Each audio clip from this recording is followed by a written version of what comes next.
You are tuned in to the NUC NFL Draft Bible Players Spotlight Show. Welcome back to another episode of the NUC NFL Draft Bible Players Spotlight Show presented by the College Gridiron Showcase and Symposium. We recently dropped our watch list, which can be viewed at cgsallstar.com, where it isn't too late to nominate a player as well. So if you're a player tuning in or you know of a player that may be interested in playing in a college football all-star game, a unique college football all-star game that is, go ahead and check it out. For more information, cgsallstar.com. The 2017 College Gridiron Showcase kicks off on January 7th and runs through January 11th in Bedford, Texas. Of course, don't forget, for the best NFL draft coverage, visit NFLDraftBible.com. Established in 2002, NFL Draft Bible has been bringing you the names that you need to know first since 2002. As always, I am your host, Chris Shanafel, and before we run to New Jersey, I'm going to be flying out to New Jersey on Thursday. Really looking forward to that. Going to be covering the New York Giants training camp. Going to be reuniting with Rick Saratella, Sam, the mega producer over there as well, and maybe meet Miami Mike as well. Going to be covering the New York Giants training camp as well as the Philadelphia Eagles training camp this weekend. So be on the lookout for that on Twitter at Chris Shanafel, on Twitter at NFL Draft Bible, and of course NFLDraftBible.com. Use a 30-day free promo code DRAFT2016. It's still in effect. So again, 30 days free trial. Draft 2016 at NFLDraftBible.com. Anyways, again, as always, I am your host, Chris Shanafelt, and I'm now joined by one of the most prolific wide receivers in all of the FCS, and I don't say that very often. Again, one of the more prolific wide receivers in all of the FCS. Out of Jacksonville State University, he's Josh Barge. And, Josh, we really appreciate you taking some time tonight. I want to start off by asking, how does one become one of the top wide receivers in the nation like yourself? To be honest with you, well, first and foremost, I want to say thank you for having me on the radio. But to be honest with you, it's just really the grace of God, and hard work. The years that I've been in Jacksonville State, that's all coaches talk about is just working hard, and I really bought into that, and then I pray every night. So really, I just give all the thanks to God when it comes down to that.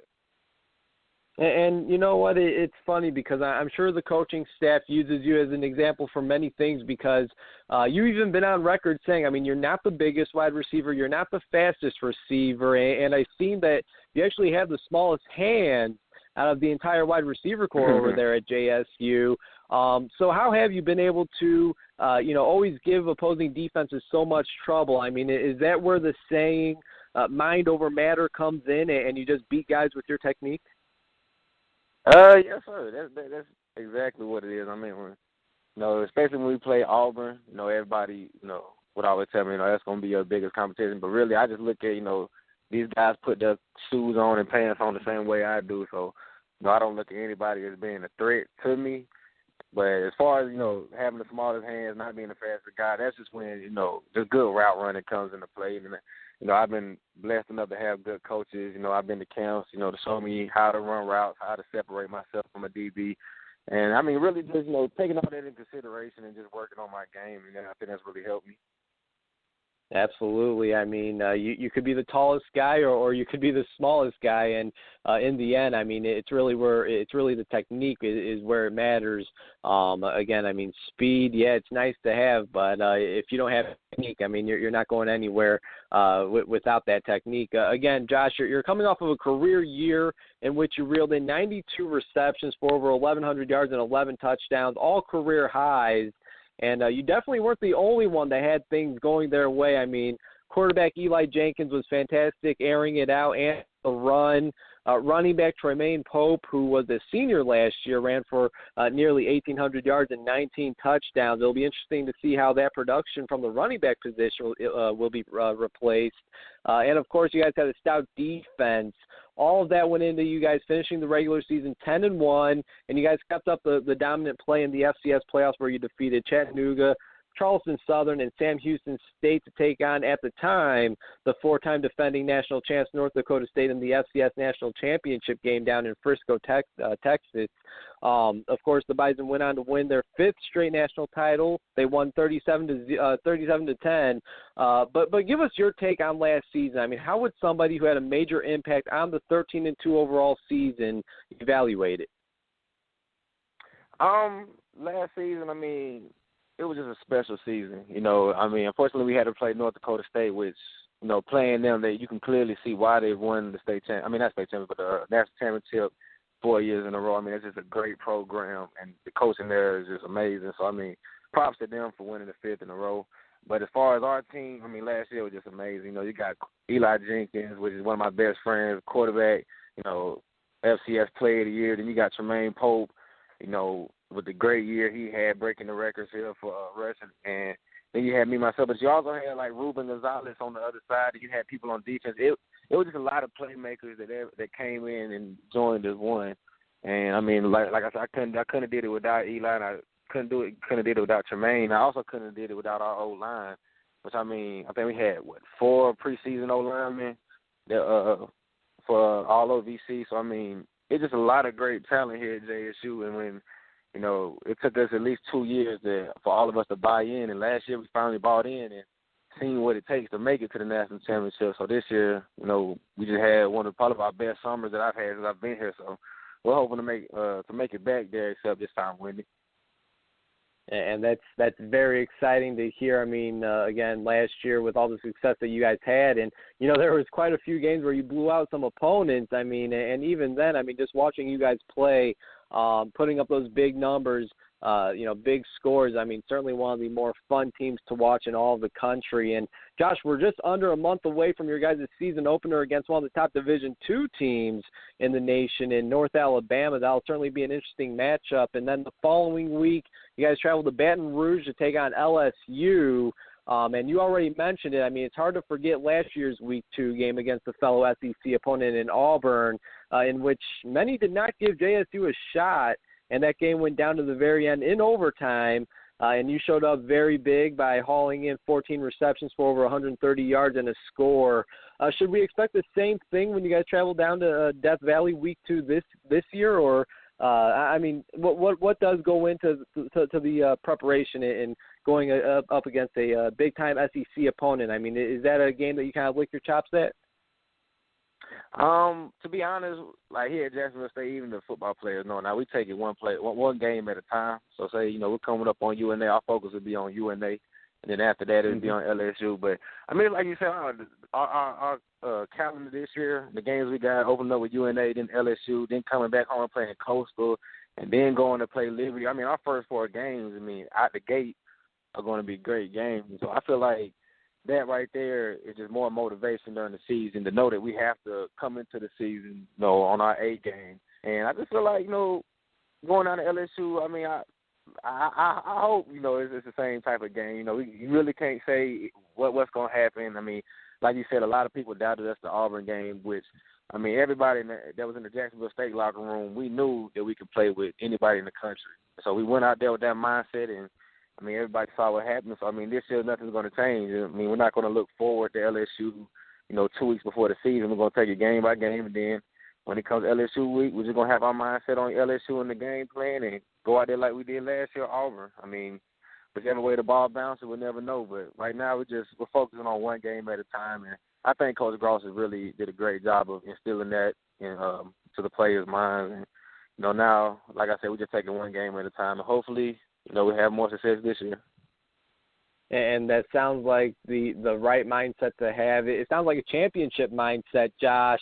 Certainly, again, I mean, the right mindset to have. Got to take it one game at a time. Can't overlook any opponent. Again, opening the season against a Division II team, but can't overlook them. Again, one of the top Division II teams in the country in UNA, North Alabama. The offseason is coming to an end, Josh. I mean, give us a taste as to what your offseason has consisted of. I mean, how have you become a better player now than you were just back in January during the national championship game? I feel like I've become maybe more elite because this is my first summer ever actually going to train during the summertime to get, ready for the next season because I'm majoring in elementary education, and when I get done playing football, I want to be able to teach kindergarten and first grade. So my summers and my falls and springs is consistently, on school and schoolwork. So I never had time to myself. And so this year, I only have one semester left of teaching, which I'm going to hold that back to after this season. I just mainly just focused on my senior season, and I went and trained in Birmingham. I trained one of my good friends, and once was a coach.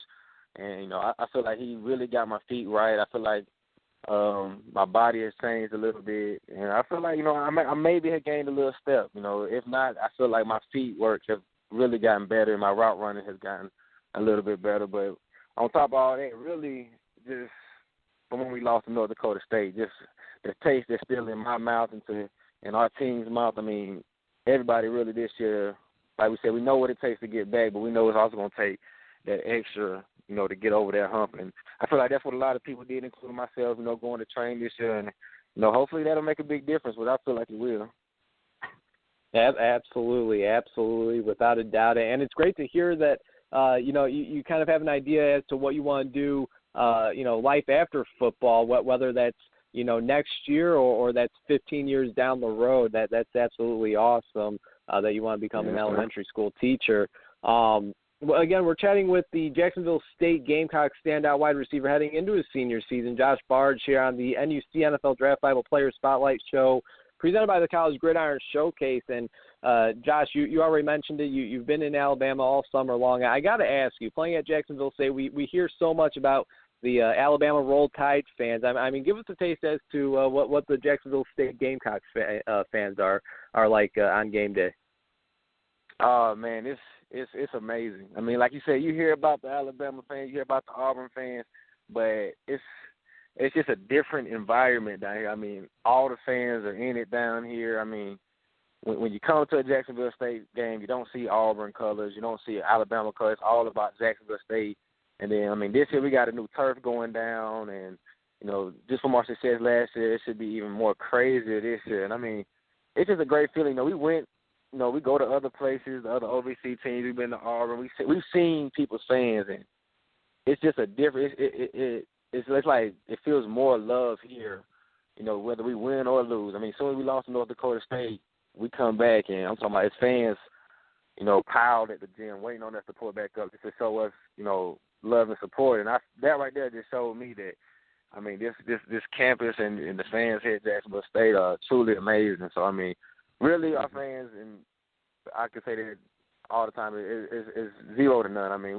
We love our fans, and every time I see a fan now, if they want to take a picture, I ask them. I'm honored to take a picture with them, just because I love, seeing the Gamecock fans there every Saturday, and even when we have little events, little youth camps or anything like that, you see JSU fans come out there. So, it's just a great feeling knowing that you have fans like that.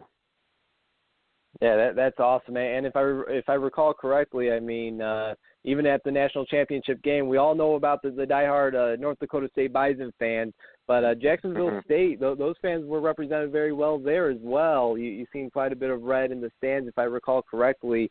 Just a few more questions for you, and then we'll let you go, Josh. Really do appreciate you taking some time tonight. Take a moment to talk about your quarterback, Eli Jenkins. You said he's one of your best friends. Talk about the chemistry you two have, because you're arguably the top quarterback to wide receiver duo in the nation, if you ask me. To be honest, of course, I can say this because he's my teammate and brother, but I feel like he is the best quarterback in the country to me. For me, seeing how he practices, how we came in as freshmen, how we redshirted, the man that he's become now, he's grown up tremendously, and it's helped me grow. It's helped me grow. So, I always thank him for that, helped me grow as a man since I've been in college. But, as far as on the football field, just the offense that we run, the way that we're so exciting is because of Eli. He gets the offense when we're in the slump, come on, guys, we got to get up, we got to go. And, really, that helped us all last year, going to the national championship. And then, playing in the national championship, Eli will tell you himself that he feels like that was his worst game he's ever played. He tried to put, the loss on his shoulders, saying it was his fault. And, everybody told him that it wasn't his fault, it was the team's fault. But that right there just showed everybody that this man is willing to put, the team on his shoulders and take blame for the loss, even though it wasn't his fault. And I mean, that right there, it even touched me because it made me see what type of man he was. And I mean, I have nothing but the most respect for him. And I mean, that's why I'm glad to be able to call him my best friend. Matter of fact, we went yesterday to talk to some youth kids, and we went to talk to they have about 3 football teams out there practicing for recreation, and we actually got to talk with them, and all the kids love Eli. They know who Eli is, and so I mean, just the type of man he is outside of the football field, just on top of that, just probably makes him one of the a great role model around here in Jacksonville State. And really, there's nothing more else to say besides if anybody doubts him, just watch him on Saturdays, and if you think he's playing great on Saturday, just meet him off the field. You'll be even more impressed. So I feel like, he's a great man, for anybody to meet. Yeah, that's fantastic. Certainly a great endorsement by his number one receiver, Josh Barge. And Josh, again, we're just under a month away from your guys' first game, your first game of your senior season. Expectations are very high. I think it's safe to say that Jacksonville State is expected to win the OVC again this season. What are both your individual and team expectations for the 2016 season, man? I mean, seeing as how close you guys were just a few months back playing in Frisco, is it national championship or bust for the Gamecocks of Jacksonville State? This year, I mean, like I said, all our mindsets are on making it back to the national championship. And we know it's going to be a long season, but, I mean, as long as we take it game by game, I mean, there's no reason why we shouldn't be back. And so, for team awards, like I said, national championship. I mean, of course, we'll pick to win the OVC. We'll pick to do all this, but we all know that doesn't mean anything because, like my sophomore year, we were projected to make it this far. And, Sam Houston State put us out the second round. So that right there, we realized that, all these preseason awards or preseason picks, that really doesn't mean nothing. It's how you play every day in and day out, every Saturday. So, I mean, our team goal, is for another national championship, and I think everybody right now, has in their mindset. We start camp, and we have media day tomorrow, but we start camp Thursday. And so, I've never been on, here in Jacksonville a week before camp and actually seeing football guys still on the field working pretty for camp. So I feel like, we have a great chance and a great mindset right now. And as far as individual awards, to be honest, I really could care less about individual awards. As long as, the team's doing good and we make it back to the national championship and win it, I could care if I only had 5 catches. As long as the team is being successful, then we're there. I'm good with everything. Wow. Yeah, I got to say, I don't think I've heard any wide receivers say they could care less about individual rewards. I like it, Josh. Hey, you got the right mindset. It's you guys are working towards that. Not only getting back to Frisco, Texas, but ultimately winning the national championship once again. And it looks like you got your media day started a few hours early today. We really do appreciate it. You said camp starts Thursday. It's going to be a lot of fun to watch how your senior season pans out. Certainly wishing you and your team a very healthy and successful season. And got to ask you, any final words before we let you go? I just want to say thank you so much for letting me call and doing the interview. I mean, it really means a lot for y'all to take time out of y'all's time to listen to me talk. So I just want to say thank y'all for that.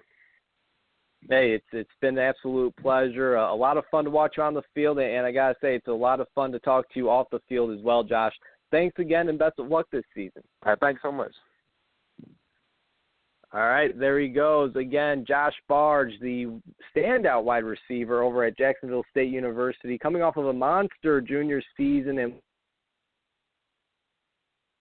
when the Gamecock season kicks off September 1st against one of the top Division II programs in the nation in North Alabama. Be on the lookout for that. Again, not the biggest wide receiver, but by no means is he small. He's listed at 6'1", 187. Not the fastest wide out, but that's where the crisp routes, elite ball skills, and reliable hands come in. Special thanks to Josh Barge for giving us a call tonight, the day before Media Day, OVC Media Day, and, of course, as he said, camp kicks off on Thursday, so a busy week ahead for the standout wide receiver over at Jacksonville State University. As always, the NUC NFL Draft Bible Player Spotlight Show is presented by the College Gridiron Showcase. again, January 7th through January 11th in Bedford, Texas, cgsallstar.com. Again, NFLDraftBible.com, bringing you the names that you need to know first since 2002. Use the promo code DRAFT2016 to get your 30-day free trial. Again, DRAFT2016 over at NFLDraftBible.com. Until next time, everybody, I was your host, Chris Schanfeld. Thanks for tuning in.